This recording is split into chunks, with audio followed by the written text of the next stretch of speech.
Good morning, Nick, and here we go. We're in the middle of September, and September is always a good month, isn't it? Because after the summer holidays, the kids go back to school.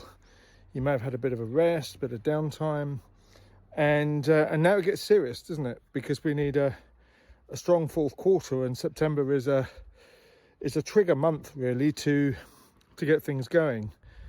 To see if you're on point for meeting your numbers, to look at the strategy just to see if it needs adjusting, to think about closing the pipeline. So maybe your financial year end is the end of the calendar year, or maybe it's starting to trigger halfway point if your financial year is sort of the tax year as it is here in the UK in the end of March.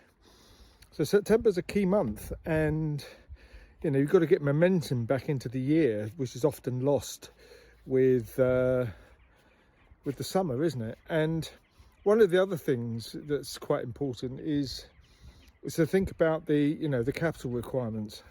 And many of you will be thinking, do I have enough runway? Do I have enough capital to get me through the year and into next year? What happens if I don't meet my sales numbers? What happens if those deals that I was relying on don't happen, don't close?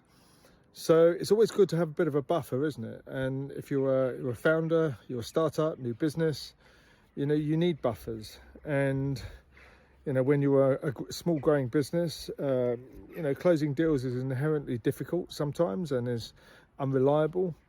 The deals that you are relying on can not happen, and you get let down. And so September is a good time to have a good reset and a good think. Sit down with your co-founders, sit down with advisors, we can have a chat if you want, and just to reevaluate where you are. And the rule of threes always applies, doesn't it? I've been in business and tech for over 45 years, and the rule of threes are, it always takes 3 times longer than you first anticipated. It always takes 3 times more capital than you budgeted for.